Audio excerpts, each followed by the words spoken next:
আজকের দিনটা আমাদের জন্য সত্যিই বিশেষ।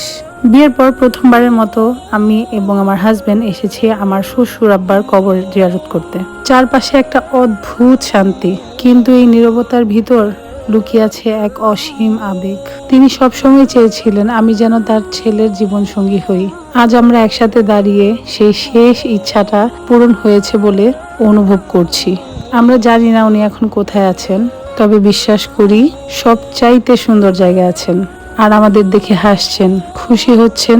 এই কবরস্থানের পথ ধরে যখন আমরা একসাথে হাঁটছিলাম, তখন মনে হচ্ছিল নীরবতা অনেক বড় কথা বলে। এটা শুধু একটি কবরস্থান নয়, এটা আমাদের জন্য ভালোবাসা, স্মৃতি আর আশীর্বাদের চিরন্ত প্রতীক। সবাই আমার শ্বশুর আব্বার জন্য দোয়া করবেন। আল্লাহ তাআলা যেন আমার শ্বশুর আব্বাকে জান্নাতের সবচেয়ে উচ্চ স্থান জান্নাতুল ফেরদৌস দান করুক, আমিন।